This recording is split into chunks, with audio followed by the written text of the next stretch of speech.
अगर देर हुई तो मैं बहुत बुरी तरह पेश आऊंगा। तू उन्होंने कह दी ना कि मेरी तबीयत खराब हो गई सी। जितनी जल्दी हो सके तेरी शादी करके तुझे इस घर से रुखसत करूंगा ताकि मेरी जिंदगी में भी सुकून आए। नूर, नूर बेटा यहां आओ। आई अब्बू।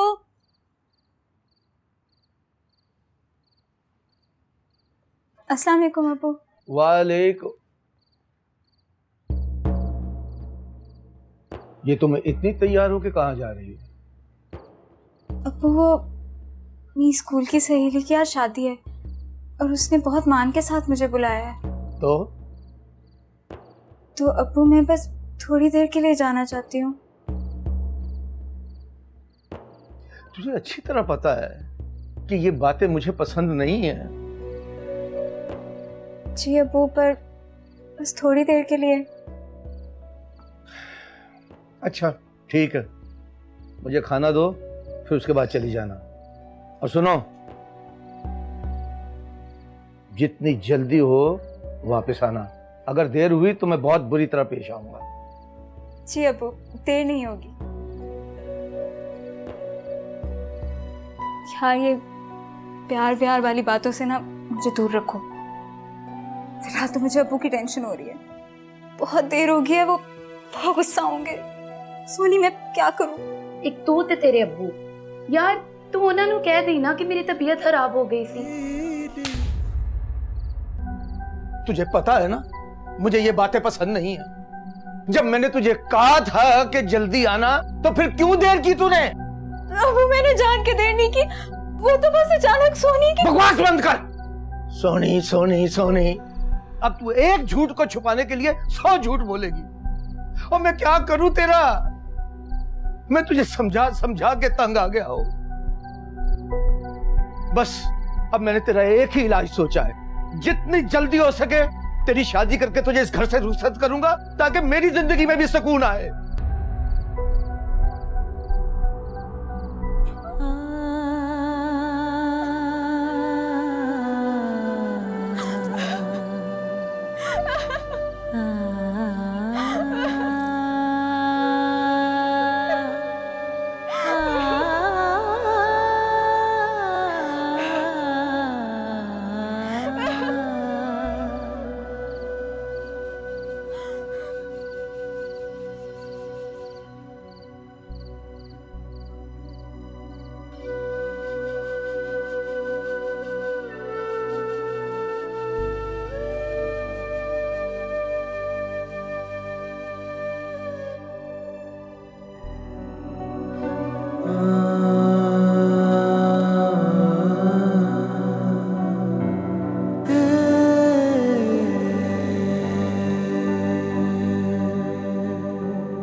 ओए कमाल कर दिया है तूने।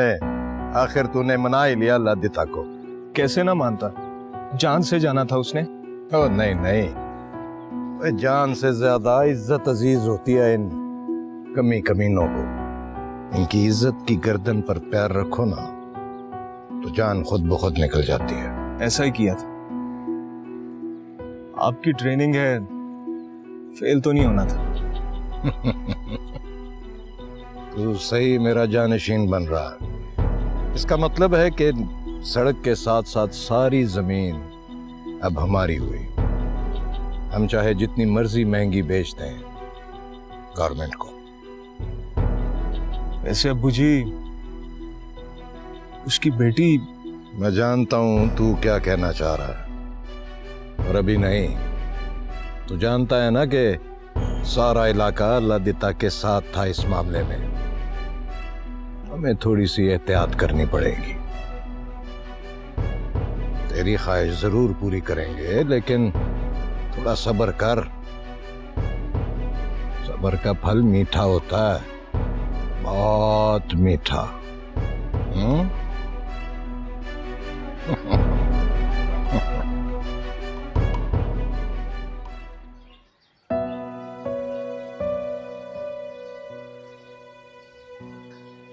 बेड़ा गर्क हो इनका। हम गरीबों को एक पल भी सुकून से नहीं बैठने देते। एक जमीन का टुकड़ा था वो भी हमसे ले लिया। मैं खामोश नहीं बैठूंगा, मैं पुलिस के पास जाऊंगा। मैं इलाके के बड़े लोगों से बात करूंगा। रुक जाला देते, कहाँ जाएगा, किसके पास जाएगा? ये सब यहाँ एक जैसे। देख, अल्लाह की जमीन अभी इतनी तंग नहीं हुई हम पे कि हमारी कोई मदद ना करे। मैं अल्लामा साहब के पास जाऊंगा, वो लाजमी हमारी कोई ना कोई मदद जरूर करेंगे। देख ले कहीं कोई मुसीबत ना आ जाए, अभी तो इज्जत बच गई है। कुछ नहीं होगा, मगर मैं हाथ पे हाथ रख के नहीं बैठूंगा। अल्लाह देते।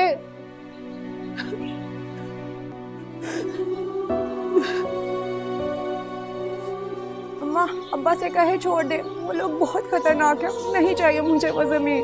तू नहीं समझती मेरी बेटी, गरीब की जमीन ही उसकी इज्जत होती है। जब उसकी इज्जत पर हाथ पड़ता है तो इंसान कहाँ सुकून से बैठता है। तेरे बाप की भी इस वक्त यही कैफियत है। तो बस दो कर, अल्लाह उसको अपने मान में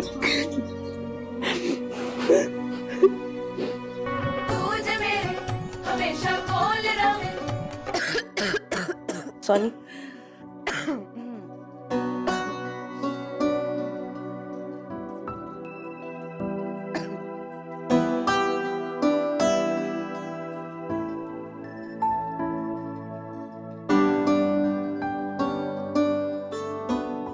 इंज की वेख रही है गुरप्रीत? वेख सोनी, तू सच विच बीमार है या ड्रामा कर रही है? की मतलब? तू किथे रमेश की वजह तो नहीं सारा ड्रामा कर रही? पागल ते नहीं हो गई? मैं क्यों करांगी कोई ड्रामे श्रामे? ते हो सकता है वाहिगुरु भी यही चाहते ने कि मेरा विआह रमेश तो वक्त किसी नाल ना होवे। मैनू तो समझ ही नहीं आ रही, तू रमेश के पीछे क्यों पागल हुई जा रही है? उनदे विच ऐसा की है? पता नहीं गुरप्रीत, लेकिन वो मैनू बहुत चंगा लगता है। सोनी मैनू तो तेरी कोई समझ नहीं आ रही कसमें। मैनू समझना भी नहीं।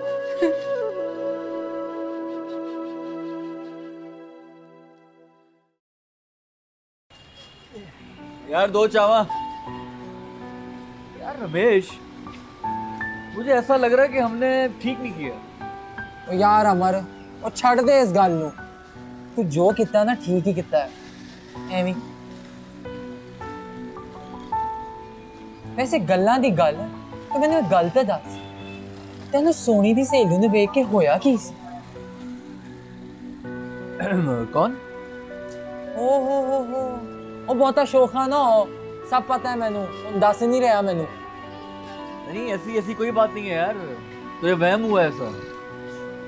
अमर मैं तेनू दसा, असी उस टाइम तो नाल है जदों सानू तुरना भी नहीं आंदा सी, ते तेनू ए गल भी पता है तू मेरे कोल ना कुछ लुको नहीं सकदा। हुण दसदा है कि नहीं? अब बकवास ना कर, मुझे अच्छी तरह पता है यार, मुझे इतनी जल्दी कोई पसंद नहीं आती, टाइम लगेगा अभी। वो रहन दे, सब पता है मैनू सब। हाँ जल्दी से चाय पी ले, फिर बेबे की फिर डांट पड़ेगी। जा। हाँ यार।